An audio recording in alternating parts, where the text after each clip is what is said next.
He immediately sensed that something was wrong in the air as soon as he stepped out of the building. There was a smell of burning and wet wiring, as if there had been a short circuit somewhere inside the building. A dim light flickered above the door, and for a second, it seemed as if the light was keeping time with his breathing. The courtyard was empty. Only puddles reflected the pale windows and the occasional cars gliding along the street. He took out his phone, opened the app, and pressed "Order a taxi." The button had barely gone out when the screen immediately lit up. "The driver will arrive in 1 minute." No make, no license plate number, just a gray icon, as if someone had cut out the information. He decided not to pay attention to it. After the party, he wanted only one thing: silence and his bed.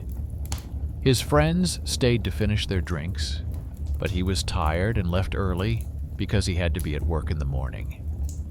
His vacation had been postponed for the second year in a row, and his boss had hinted that he would not tolerate any more tardiness. The taxi arrived almost instantly. It was a dark car, without stickers, but with interior lighting. The driver rolled down the window. His face was indistinguishable, only his hands on the steering wheel, pale and motionless. He gave his name, and the driver nodded briefly. He sat in the back seat. The interior smelled of new seats and something sweet, like a pharmacy. The route was already entered on the navigation screen. The driver said his address, the building, floor, even the entrance number. The guy frowned. He hadn't entered that information. The navigator showed a green line, as if the car had already traveled that route.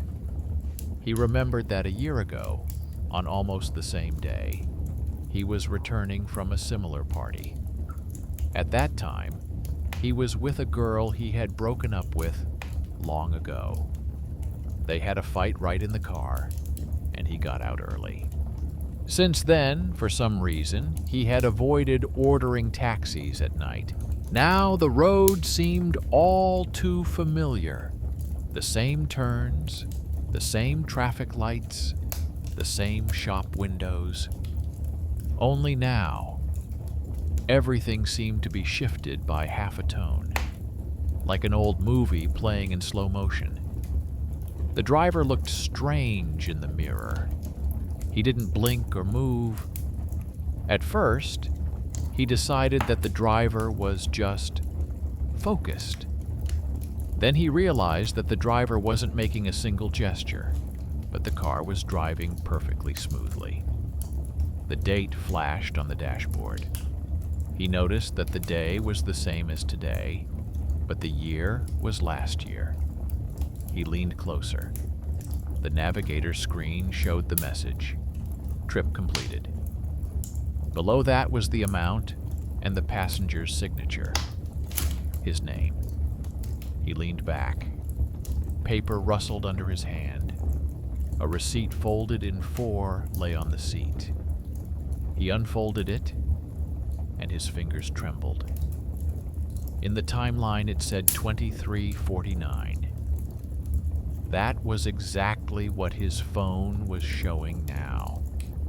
And at the bottom, as if it were a technical error, was written, "Time of passenger's death." He exhaled and tried to laugh. Glitches happen.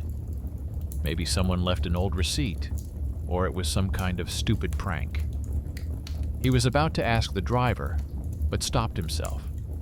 The speedometer needle wasn't moving, and the streets outside the windows seemed unchanged. Only the rain was getting heavier. He made up his mind and said he wanted to get out. The driver didn't answer, but the car began to slow down. When the wheels stopped, he realized they were standing in front of his house. Only the house looked different. The windows were broken, the door was boarded up, and there was a rusty sign nearby that hadn't been there before. He got out. The cold air hit his face.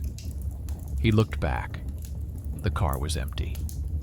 No lights, no engine, no sound.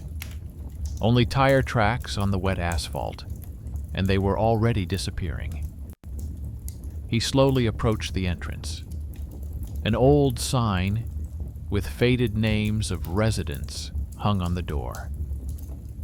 His name was among them. He took a step back. Perhaps it was just a coincidence, as the surname was not uncommon.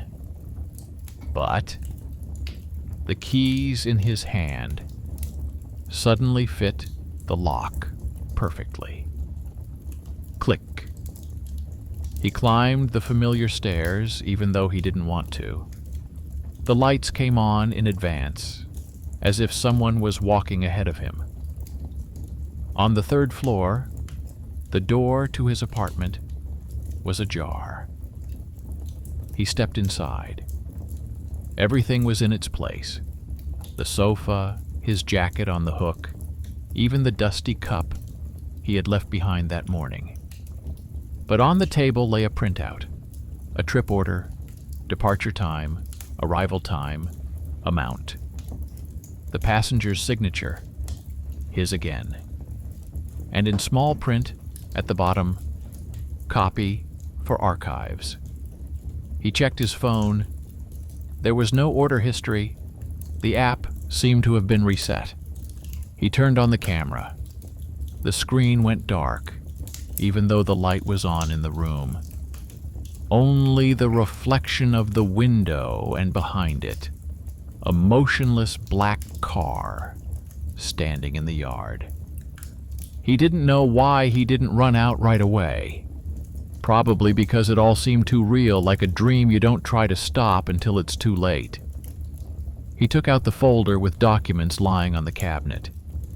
Among the papers, he found an old check, the one from last night's party. The amount matched. And the signature was his too. Only the date was exactly 1 year ago. He sat down and thought about who he had been with at the time. He hadn't seen the girl in a long time, but he remembered that they had driven in silence that evening. She looked out the window, then asked to stop early. He got out first, and she stayed until the end. A few days later, he learned that she had been found not far from the road, in a car similar to his. No one confirmed whose car it was. Since then, he had avoided night trips, but today was an exception. His friends insisted, and there was no bus. And now everything was repeating itself down to the smallest detail. Even the same smell in the cabin. Sweet, like cheap antiseptic from a pharmacy. He stepped out onto the landing and listened. The stairwell was completely silent. But from below, near the entrance, he heard a sound, as if someone had left the door ajar and the wind was blowing a piece of paper across the floor. He went downstairs. Under the doormat lay a plastic card, a pass with the logo of a non-existent company. On the back was his photo, but with a different background, as if taken at a different time. His phone rang in his pocket. The screen flashed. Trip completed. No number, no driver's name, just the amount and a signature, and a countdown timer that had started counting down seconds ago. He went out into the courtyard. The car was still parked under the window, but now, with its lights on. The headlights shone directly on his entrance. The courtyard was empty, but the shadow of the car seemed to be moving, as if someone were moving inside. He didn't know where to go. Staying at home seemed more dangerous than being out in the rain. He walked down the street without looking back. A couple of blocks away, he came across a 24-hour kiosk. The salesman recognized him and said that he had come in exactly a year ago, bought cigarettes, and never returned.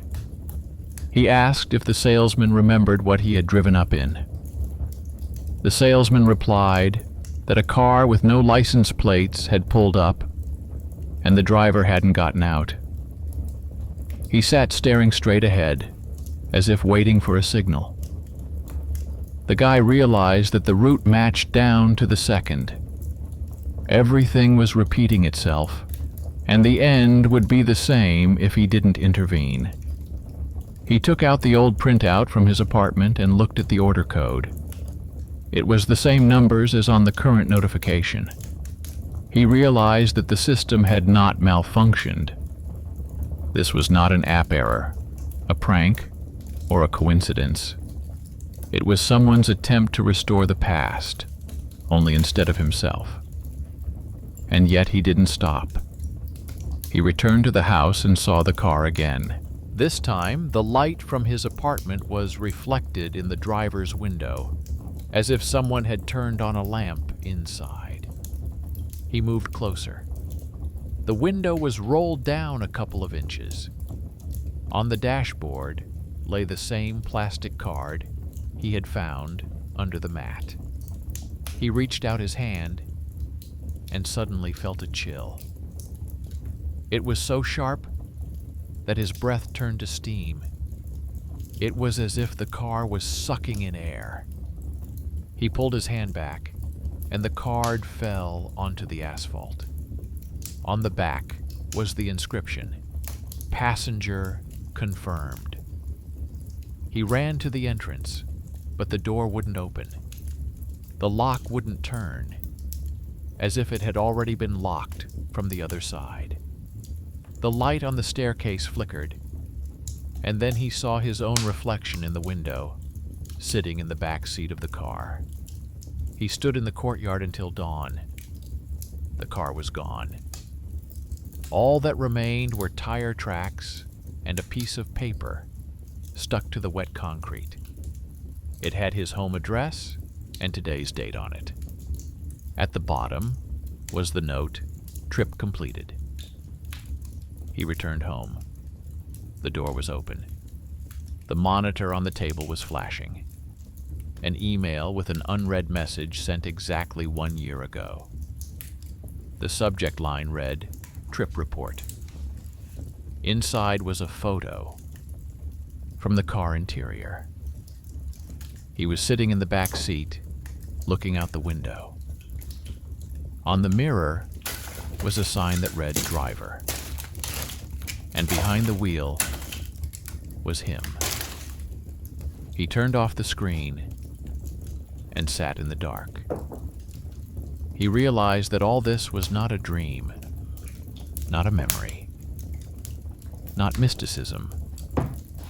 It was just that once he had promised to drive her home, but didn't. Then he left first, leaving the car with her. And now someone was repaying the debt, but not for her, for him. He didn't notice when he fell asleep. In the morning, the phone showed no signs of life, as if the battery had died, even though it had been fully charged the night before. Outside the window was a gray light and an empty street. Not a single car.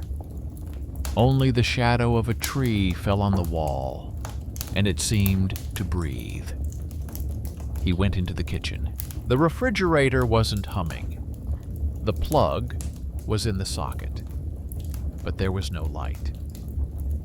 He walked over to the window and suddenly saw the same car standing in the yard, very close, right under the window. Only now, he could see movement in it. A silhouette in the front seat was moving slightly. He closed the curtains, even though he knew it was pointless. He went to look for his documents, his passport, insurance, employment contract. Everything was in place. But in the pile of papers was the check again. The same one, only with fresh creases. He turned the sheet over. On the back was written by hand, "Debt paid." He grimaced. He hadn't picked up a pen to write that. The handwriting looked unfamiliar, uneven, as if someone had written it on their knees in a moving car. He remembered the girl's words from that evening. She said it would be better if he stayed and drove her to her destination. At the time, he dismissed it, thinking she was just upset. He went out into the stairwell. The staircase smelled of dampness and old newspapers. Under the mailboxes lay a stack of receipts, all with past dates addressed to him. One of them was for electricity and water bills. The date was the same as on the check. He went downstairs, but the door was closed again. Someone was moving quietly on the other side. Footsteps, breathing, and a sound like something metal scraping across the floor. He called out, but only an echo answered. Then he started looking for another way out, through the basement. The basement was old, with a low ceiling and a musty smell. He went down, turning on the flashlight on his phone, which suddenly came to life. In the light, he saw traces. Wet boot prints leading to the wall. Where the storage room used to be, there was now a metal door that he hadn't seen before. On it was a sign that read, "Service Entrance." He pushed it open, revealing a narrow corridor with bare light bulbs hanging from the ceiling. On the walls were old posters, yellowed papers, and marker notes. Technical exit, flight control. He walked further and heard a humming sound. Around the corner stood the same car. No headlights, but the engine was running. There was no one inside. On the seat was a folder. He picked it up. Inside were photographs, old printouts of navigation routes, shift schedules. All the trips had one destination, his home. He leafed through the papers and came across a list. His name was in the driver column, with only his initials as his last name. Dozens of different people were listed as passengers, and each trip ended with the note, "Not completed." He sat down on the floor and tried to remember when he had gotten his driver's license. He hadn't gotten one. He had never gotten behind the wheel. But for some reason his memory told him otherwise. Fragments, the smell of gasoline, the cold door handle, a phrase spoken by someone behind him. "You shouldn't have left first." He got up and went back. But the corridor was longer than before. Behind every turn was a new door, and behind every door was the same corridor. He lost track of which way was up and which was down.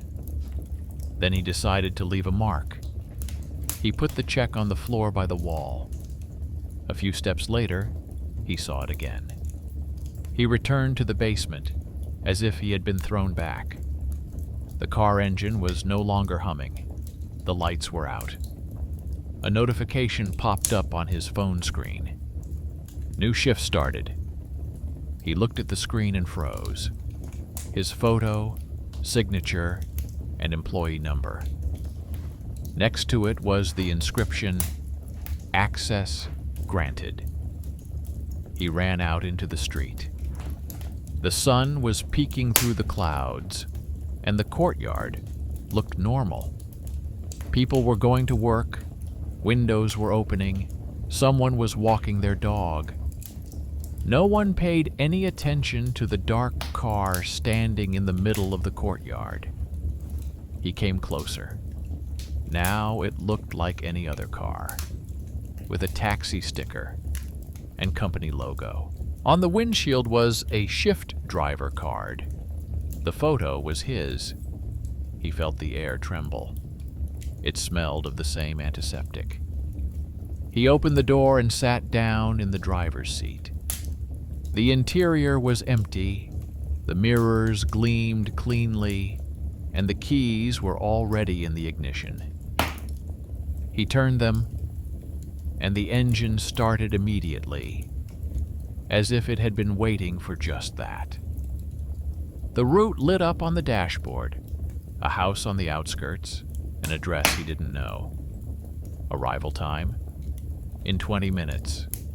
No passenger name, no phone number, just a signature. Sender, archive dispatcher.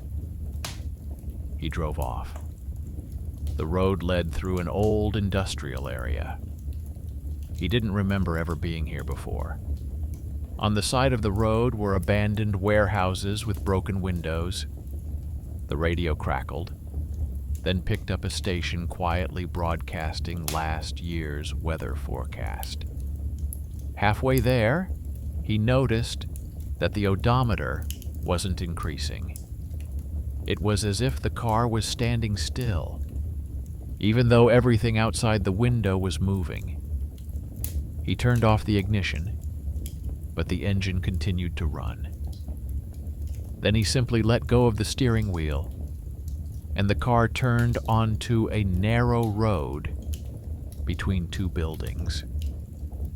Where there should have been a dead end, there was a gate.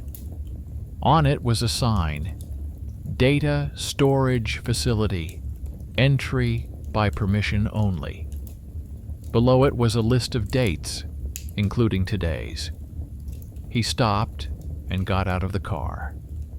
The air was thick, as if a storm were coming. The gate opened by itself. Behind it was a parking lot filled with identical cars. Each car had the same number, with only one digit different. He walked between them. All the doors were open, and inside, they were empty. There was a check on the back seat of each one, and on each one was his name. Only the dates were different. 1 year, 2 years, 5 years ago. He walked on until he saw the last car. On its roof lay a folder, like the one he had found in the basement. Inside was a report. The text was short. Trip completed. Passenger not found. Driver reassigned? He understood. Someone was forcing the system to run in circles to fill the void in the archives. Every time a person didn't arrive, someone else had to take their place. He wanted to run away, but he heard footsteps. A man was walking from the other end of the yard, wearing a work uniform with a badge that said, Dispatcher. The man looked tired, as if he hadn't slept in days. He said that the system required balance. If someone was left behind, someone else had to take their place. And now it was his turn. He didn't argue. He just got into the nearest car. A line lit up on the dashboard. Passenger, archive number 13. He turned the key. A silhouette flashed in the rearview mirror, a woman's, barely discernible in the dim light. It was the same girl from last year. She sat quietly, looking straight ahead, and everything fell into place again. The car started moving on its own. The display showed arrival time 23:49. He realized that the cycle had come full circle, but this time he wasn't going to be the first to get out. They rode in silence. Rare streetlights flashed by outside the window, along with the black silhouettes of trees and signs for old car washes. The road was empty, as if everything around them had died out. Out of the corner of his eye, he could see the reflection of the passenger. She sat motionless, looking ahead, as if she knew the way better than he did. He didn't turn around, but he could feel her presence. No fear, no relief, just heaviness, like before, when you know that everything has been decided. He tried to look at the navigator. The screen was dim, flickering as if its power was coming from far away. The route ended where it began, near his house. But now, instead of trip completed, it said trip restored. He didn't know what that meant, but he felt that this time the car had to return to where it all began, leaving no empty seats. With every kilometer, memories came flooding back, as if someone were leafing through an old magazine. He remembered how they met at the bus stop when the bus was late and he offered to call a taxi. Back then, everything was simple, accidental. He didn't want to give anyone a ride. He just wanted to talk to someone, so he wouldn't feel as empty as those streets. Then came the meetings, the phone calls, the habits. And that evening when it all ended, because of a trifle, because of stubbornness, because of his desire to be the first to leave. Now he saw in the mirror that she hadn't disappeared like before. Her eyes reflected the light from the instruments. Her face was calm, without reproach, without a shadow of resentment. He suddenly realized everything that was happening was not to scare him. It was a way to finish what had not been finished. He quietly said that he would take her to the end. The words sounded muffled, but the car responded. The engine hummed more smoothly, and the rain behind the glass became quieter. They drove into the city center. The traffic lights were working, but the streets remained empty. The shop windows were dark, and the clock on the tower showed 15 minutes to 12. He knew there were only a few minutes left. A woman in a traffic controller's uniform was standing at the intersection. She raised her hand, a sign to stop. He slowed down. The woman approached the window and looked inside. Her eyes were cloudy, like in an old photograph. She looked at him, then at the passenger, and nodded quietly. She was holding a folder, the same as the dispatcher's. She opened it and took out a sheet of paper, a permit to complete the route. She stamped it, put it on the dashboard, and left without saying a word. He looked at the document. His name was again in the driver column, and the passenger column was empty. The line for the signature remained blank. He didn't stop. He turned right, toward the old neighborhood. As they drove past the shop windows, he noticed another car behind them in the reflection. It was the same model, with the same headlights, as if it were following them closely. He stepped on the gas. But in the mirror, the second car kept up. The road narrowed, the asphalt sloped downward. And then he realized that both cars were heading for the same destination, the entrance to his house. The navigator flashed. The two routes merged into one. A new message appeared on the screen. Merge complete. Passengers found. He slowed down. The courtyard looked different than it had at night. Now it was brightly lit, as if it were daytime. Where the old trash can had been, there was now a stand with a sign that read, Archive of Completed Flights. Next to it was the dispatcher, the same one who had been standing at the gate. He was holding a logbook, marking lines. Seeing him, the dispatcher gestured for him to get out.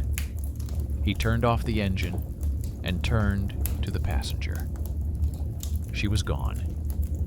Only a trace on the glass, as if someone had recently breathed on it in the cold. On the seat was a receipt, fresh, with the current date. In the arrival time column was 12:00. He glanced at his watch.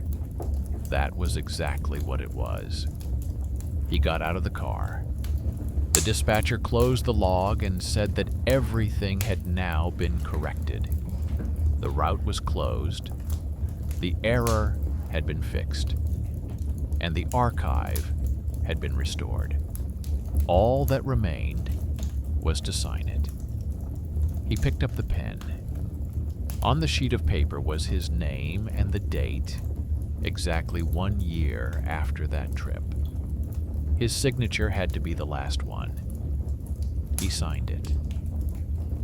And at that very moment, he felt everything around him become quieter. The cars disappeared, the lights went out, and the air became lighter. The yard was empty. Only one car remained, the one he had been driving. But now it looked different. Dirty, with a broken mirror and peeling paint. There was a layer of dust on the hood, as if it had been standing there for years. He walked closer and looked inside. The same folder was lying on the driver's seat. Only now there were 2 signatures in it, his and hers. He didn't remember how he got out onto the street. Everything seemed normal. The people, the noise, the sun. He was standing in front of the same building. But now, it didn't look abandoned. New windows, fresh paint, a notice about facade repairs on the entrance. Everything was back to normal. He walked away without looking back.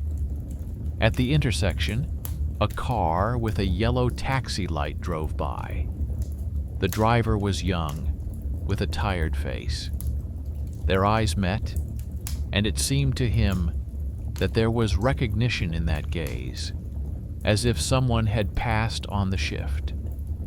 In the evening, he returned home. The phone was on the table, turned on and working. A new notification. "Thank you for the ride. Please rate the quality of service." He opened it and saw a photo. The back seat, the blurred silhouette of a passenger, headlights in the yard. No name, no car number, just the caption, "Ride completed." He turned off the screen, put the phone face down, and sat for a long time, listening to the usual cars passing by outside the window. Now every sound seemed a little louder, every headlight a little warmer. He no longer ordered taxis at night, but sometimes, passing by the parking lot, he noticed the familiar shape of the car body, as if the same car had moved from yard to yard without an owner. Sometimes, late at night, his phone would flash with a short message. "The driver has arrived." But he didn't open it. Almost a year had passed since then. He lived cautiously, trying not to think about that night. He changed his apartment, his job, his phone number. Everything was fine. Even his dreams had become normal, with conversations, staircases, forgotten faces. Only one thing kept repeating itself: the sound of rain on the roof of the car and muffled breathing somewhere nearby. He decided that his memory was simply seeking out familiar anxiety, not reality. But the closer the day coinciding with last year came, the more vividly the details returned. In a cafe, he saw a woman who looked like the ticket inspector from the road. The same uniform, the same hand gesture. In the evening, walking home, he noticed an old sticker on the door of the entrance. No entry for service vehicles. It was half worn, but below it, he could see the number, 13. He tried to distract himself, but the anxiety did not go away. That evening, he stayed at work longer than usual. When he left, the city was almost empty. A lone streetlight burned in the parking lot outside the office, and beneath it stood a car, black, shiny after the rain, as if it had just been washed. He recognized it, even though he didn't want to. He walked around it, pretending he was just checking to see if it was his spot. The light reflected off the rear window and something glinted inside. He peeked inside. A check. Today's date. Time of submission, 23:49. Driver, him. Passenger, blank. He stepped back. The wind ruffled his hair, and a plastic card fell out from under the car. The same one he had seen under the mat that night. Only now, the words "passenger confirmed" were not written on the back. Instead, it said, "Cycle completion pending." He sat down on the curb, trying to figure out what to do. Run away? Call someone? But how could he explain that he wasn't being pursued by a person but by a sequence, a journey that was seeking fulfillment? He thought that maybe if someone else accepted the challenge, the chain would be broken. His phone vibrated. The screen turned on by itself. It displayed a notification. "Your car has arrived." He turned it off, but the screen lit up again, now with a new message. "Ride transferred. Signed, Archive." He realized it was an invitation, or a warning. But not responding meant leaving the same noose for someone else. He got up and walked over to the car. This time, the door opened immediately. The interior smelled of dust and cold, as if there were no air inside. One icon flashed on the dashboard, infinity, an upside-down 8. He sat down and put his hands on the steering wheel. The engine wouldn't start until he said quietly that he was ready to finish the trip. Then the engine hummed, the navigator came to life, and a map appeared on the screen. The same road, the same house. But now, the route line led not from the past, but from the future. He drove slowly, as if through a sticky dream. The city looked unfamiliar. Signs with unfamiliar names, houses with different windows. Even the air seemed denser than usual. The navigator counted down the minutes, and each one sounded like a heartbeat. Halfway there, he saw a pedestrian. A young woman standing at the curb waved her hand. He stopped. She opened the door and asked if there was room. The voice was familiar. He realized it was her, but younger, at the age when they first met. She sat in the back seat and gave him the address, the same one he had driven to a year ago. He didn't ask any questions, just put the car in gear. The car drove smoothly, rain drummed on the roof, and it seemed as if the past had decided to return to its rightful place. She looked out the window, not recognizing it.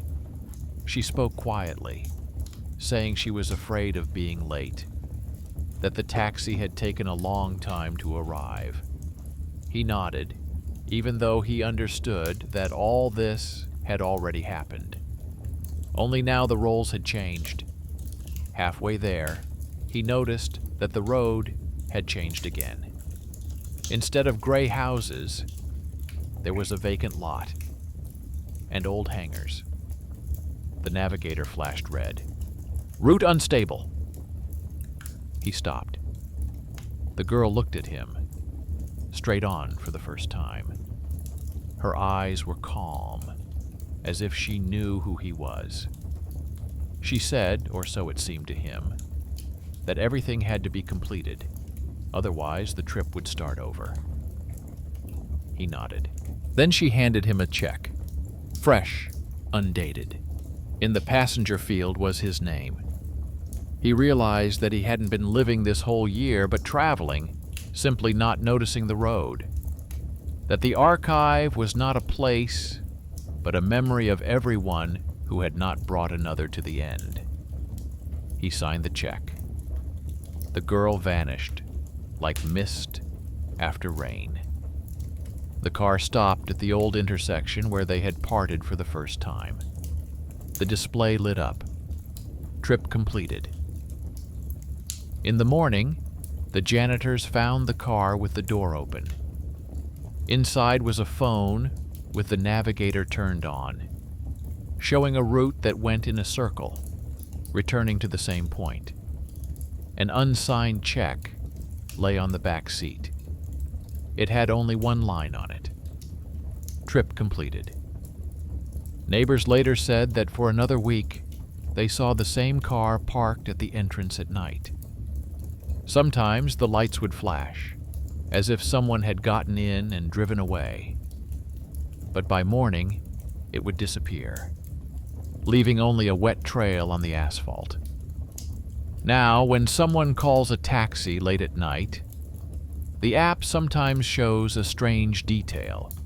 A car without a logo, without a number, just with the word archive. It arrives instantly, and the driver already knows the address. Some say it's a glitch. Others say it's just a coincidence of old routes. But if the interior smells of antiseptic and sweet air, don't get in.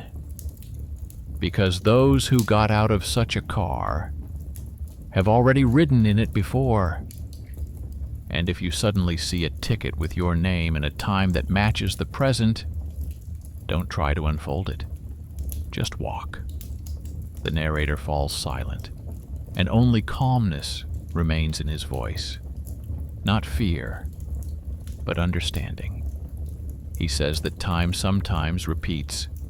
Those who did not manage to finish their journey, and perhaps their traces are simply an attempt by the world to restore balance. He thanks the audience, asks them to write where they are watching, and whether they believe that the road can remember those who did not make it. We wish everyone a good night and hope that your taxi really takes you home today.